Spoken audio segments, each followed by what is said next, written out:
Today on Investigate TV Plus, school systems across the country go high-tech in their fight against vaping. Youth vaping is a public health problem. We give you a behind-the-scenes look at the strategies some employ to keep campuses vape-free and explain why it doesn't come without criticism.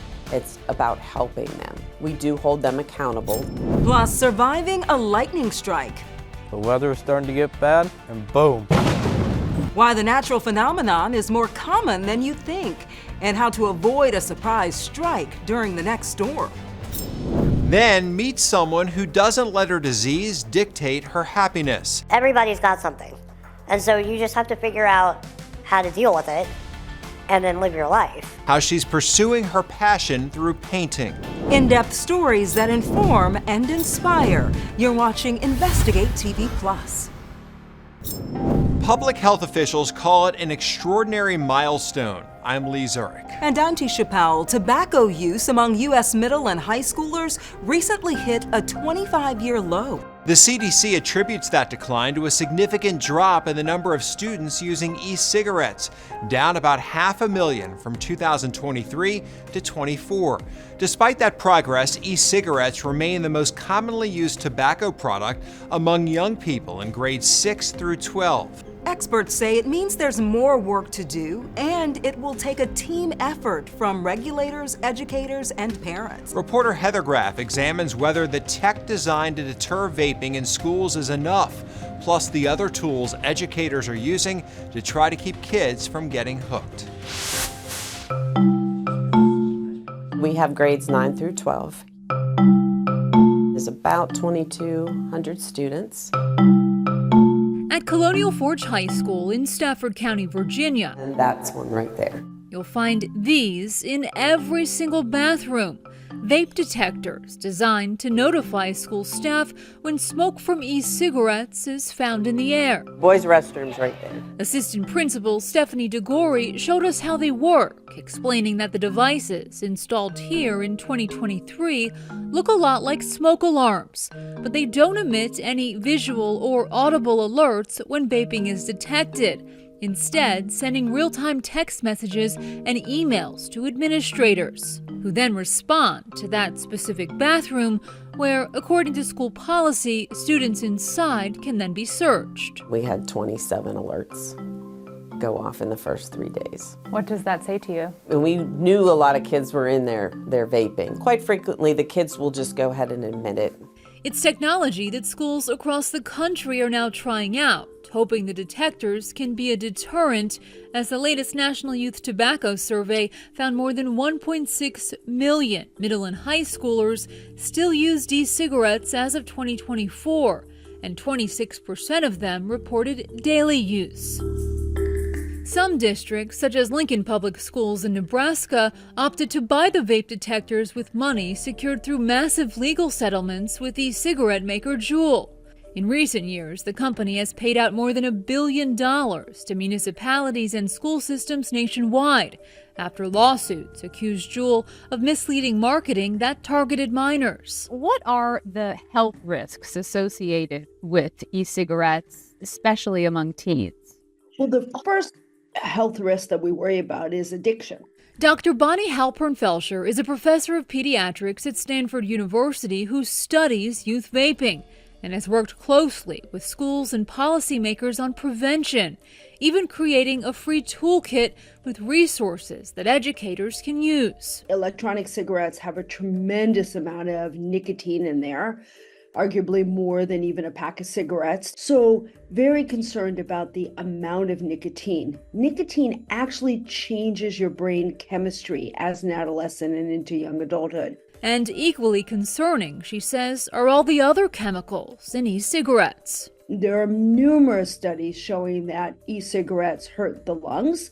We see lung collapse, bronchitis, asthma. And to be honest, a lot of the research is showing that it's not just the nicotine. It is the propylene glycol, the glycerin, vegetable glycerin, and then also flavors. We then asked her take on the recent trend of vape detectors being used in more schools. Vape detectors can be good, but we have to be cautious. It's not getting at the root causes of use or at really educating young people, and it's not getting at the root problem to help young people who are using quit. The American Lung Association goes even further, saying it does not support the placement of vape detectors in schools and calling them a punitive approach. Kids are addicted to these products and they should not be penalized. What approaches would the Lung Association recommend instead? Well, we know what works. We know that schools need to continue to communicate that this is a public health issue. We really do encourage schools to include tobacco prevention messages in their health programs, to do this effectively. In terms of the education, what age do you think that should start? It needs to start in middle school. Unfortunately, we have seen kids as young as 6th grade starting to use these products. It's why Assistant Principal DeGori says this school system has worked to make sure its vape detectors are not operating in a vacuum. It is a combination. First, the elementary school in this county, they start with their DARE program addressing vaping. Middle school, they start getting a little more. And at Colonial Forge High, she says vaping prevention education is built into the curriculum and displayed on signs in the hallways, some even designed by students. If they are caught with a vape, then we have the discussion of, do you realize how harmful this can be? She also invites the teen's parents and a school resource officer to be part of that conversation about the health risks of e-cigarettes. How can we work together? What can you guys do at home to help with that addiction? And while students here do face suspension, typically 1 to 3 days if found in possession of a nicotine vape pen, and longer if it contains THC, DeGori maintains it's never been about punishment. It's about helping them. We do hold them accountable, that just comes along with it, but we make sure that we are also being very thorough about the importance of why we were trying to keep them from vaping. Are they serving as an effective deterrent? Definitely. They definitely are. At least here, where she says the school's vaping alerts are down 75% since the detectors were activated 2 years ago. We also spoke to an organization called Parents Against Vaping E-Cigarettes. It was founded by moms who now advocate to protect children from the dangers of vaping. That group told us they believe vape detectors are far from foolproof and worry kids will eventually be able to outsmart these devices. But they also say schools need partnership from families on the front end. And that's why I think it's important that the parents are educated as well, because it can't just all happen in school. It has to happen in school and it has to happen at home. Looking for the signs and speaking to the kids and staying in touch with what they're doing all the time. The American Lung Association warns that vaping is easy to hide, in part because e-cigarettes don't leave behind that telltale scent of tobacco. But here are some signs to look out for. Specific to scent, be aware of faint, sweet, or fruity smells in your child's room. Other indicators include mood changes, increased irritability or restlessness, or the presence of unfamiliar technology or online purchases. And early health impacts include pneumonia, increased thirst, and even nosebleeds. The Lung Association also provides vaping prevention resources for educators and families, plus cessation programs designed to help teens quit. To learn more, head to InvestigateTV.com and search Teen Vaping Prevention. Still ahead, it's in the family. Frustratingly, Dad had it, his 3 brothers had it. A deadly diagnosis had this veteran searching for answers. We explain why he says a podcast led him to life-saving surgery. Plus, a shocking story. Like a big flash of light, and then my ears ringing super loud. We take an in-depth look at lightning strikes and reveal why 3 teens are lucky to be alive. You can watch Investigate TV Plus anytime online. Just subscribe to our YouTube channel at Investigate TV. You can catch stories and full episodes.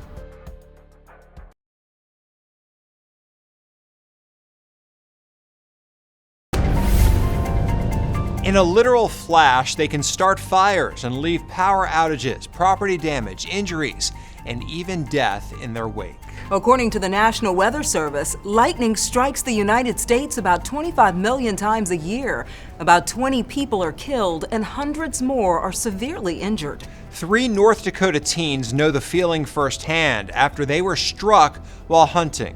Reporter Kristen Crawley tells their story and reveals what you need to know to stay safe.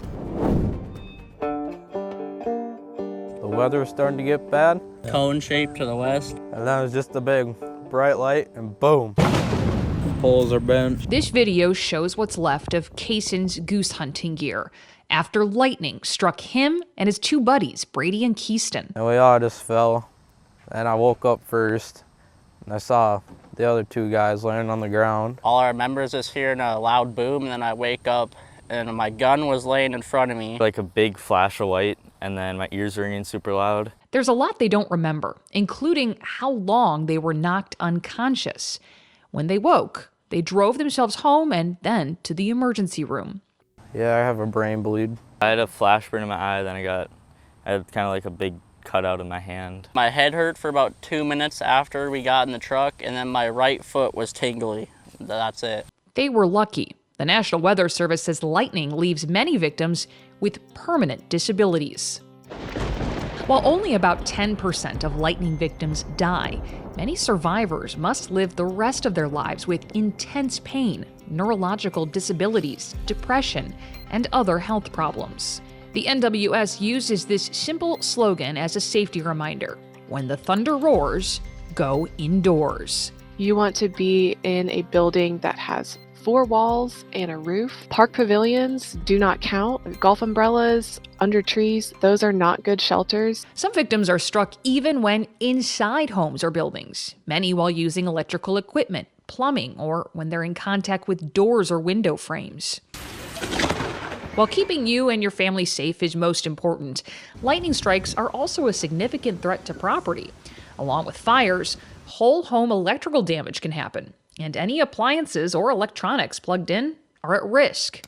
Service professionals give this advice. Remove the plugs from the wall for those things that you may be concerned about, like your TVs and computers. That's going to remove them from the contact with the electrical system. Pole sticking through the door.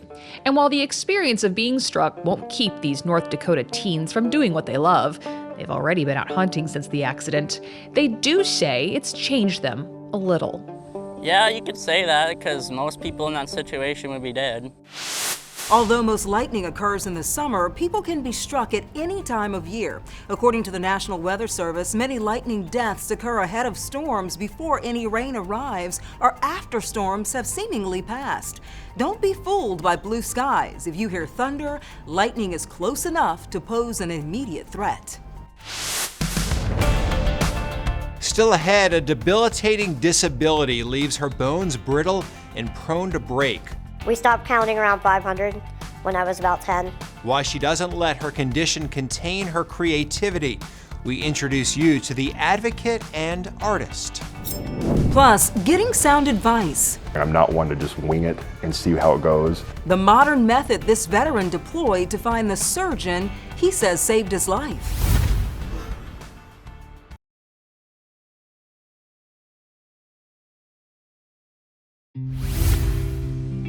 Whether you like sports or travel, comedy or game shows, there's a podcast out there for everyone. The term first used in 2004 is a combination of the words iPod and broadcast. 20 years later, a June 2024 survey revealed more than half of Americans 12 and older listen to a podcast on a monthly basis. A Nebraska man says one podcast is the reason he's now cancer-free. Reporter Brian Mastery explains how. There are no limits to the subject matter pouring through millions of podcast microphones daily. It can be as quirky as you like. It can be as dense and fact-filled as you want. I went to urology conferences on YouTube that were just mind-numbingly boring, but I knew from my medical training, and I'm a professional patient, I've been injured and hospitalized so many times that consolidation of experiences allowed me to kind of hunt the solution to that target. Jeff Bosley's familiarity with hospitals comes from his time in the military. The Green Beret stood by the motto, help those who cannot help themselves. It's in the family. Frustratingly, Dad had it. His 3 brothers had it. At age 46, blood tests confirmed prostate cancer. His PSA levels had quadrupled in just a few months. That's aggressive. In my wiring, I'm not one to just wing it and see how it goes. Even though he knew he was high risk because of family history, Jeff Bosley, the patient, went into overdrive searching for treatment options. He was searching for a combination of strong patient care, healthy debate and dialogue, and a commitment to research. After all, it's rare for someone under 50 to have prostate cancer. So it was nice I could hunt this guy down. He came across a 4-hour medical podcast where the guest was Dr. Ted Schaefer, chief of urology at Northwestern Medicine in Chicago. He was drawn to just my focus on really studying and trying to master just one disease versus kind of being a jack of all trades. I do find that a fair number of patients are really interested in actively engaging in their own health, and so they are avid listeners of The Drive, that's the podcast. He was the one that just kind of, no pun intended, spoke to me the best as far as what I wanted out of a surgeon. In September, Jeff Bosley traveled to Chicago. Dr. Schaefer suited up in the OR and removed the cancer. Everything was, for lack of better terms, cut out, and my last labs indicated 0 remaining anything. Jeff Bosley is in the clear, but with any cancer, it's something to monitor for the rest of his life. The American Cancer Society recommends prostate cancer screening for men starting at age 50. Experts say black men are at particular risk of developing prostate cancer and should begin screening at 45. Men with a father or brother diagnosed with prostate cancer before 65 should also begin screening at age 45. That podcast Jeff found is called The Drive. It's hosted by Stanford, Johns Hopkins, and NIH-trained physician Dr. Peter Attia. We have a link to the episode featuring Dr. Schaefer on InvestigateTV.com. Just search Prostate Cancer Podcast. Still ahead, adapting to challenges is an important part of any creative process.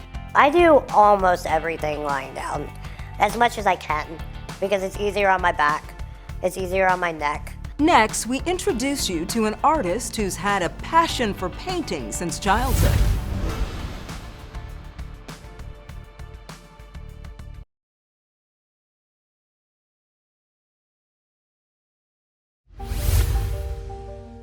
The skill and creativity artists bring has helped shape our world for centuries. What some may not know is that many of the world's most famous artists lived with a disability. One example is Michelangelo, known for his 16th century painting on the ceiling of the Sistine Chapel. According to research from plastic surgeons and rheumatologists, Michelangelo likely suffered from osteoarthritis, a painful chronic joint disease. Despite this, Michelangelo still managed to create countless works of art, chiseling and painting until he was nearly 90 years old. One woman who doesn't let her disability stand in the way of her artistic talent brings Louisiana's natural beauty to life with her painting. Reporter Dave McNamara introduces us to Catherine the artist. Catherine Clemitis has been painting since she was a child. Now in her mid-30s, that childhood hobby is her business, along with being a graphic designer. And she loves to paint animals. Louisiana has some really beautiful animals and some really beautiful wildlife, especially birds. Every animal has a personality, and I like to bring that out in my artwork. Whether it's a furry pet or a feathered bird, to Catherine, the most crucial feature is the eyes. You see somebody in their eyes. You can tell a lot about a person by their eyes. Catherine's eyes move from a photo on her computer to her paintbrush. She works up close, lying on her side. I do almost everything lying down, as much as I can, because it's easier on my back, it's easier on my neck. It's really hard for me to hold my arm up like this for any extended period of time. Catherine was born with a genetic bone disease, osteogenesis imperfecta, commonly called brittle bone disease. She's 2.5 feet tall. It's non-curable. You're born with it. You don't get rid of it. And the most common symptom is that you break bones easily. We stopped counting around 500. when I was about 10. A few days ago, you texted me and said, hey, we need to push this back a couple of days because I broke a rib and it hurts. How often does something like that happen to you? Well, I had a cough. So when I have a cough, it happens often. Catherine could not do normal childhood activities like playing tag or soccer. My mom was constantly trying to find things I could do when they were out doing normal kid stuff. And she got me this watercolor set when I was about 5, and I loved it. And that led to years of painting and art lessons and a degree in graphic design. Now Catherine's hobby is listening to live music. Her room is covered with photos from concerts. You can see the joy in Catherine's eyes. And speaking of eyes, you may want to think twice before you stare at someone in a wheelchair.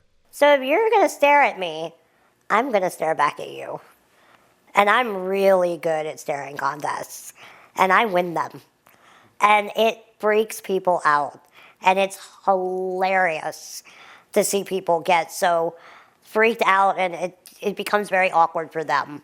Catherine would rather you ask, and she'll talk about her challenges. And she sees that as a lesson for others. Everybody's got something.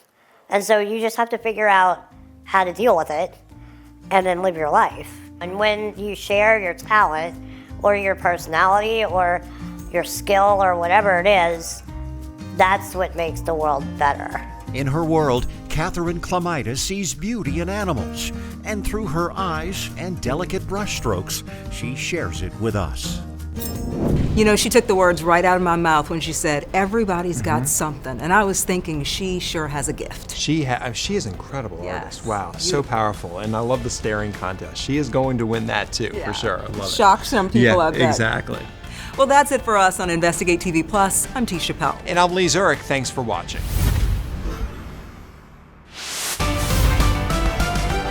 On the next Investigate TV Plus, a father fights for his innocence decades after the death of his son. Does he regret not taking that plea deal? No. We reveal the evolving science that has some courtrooms reconsidering old convictions.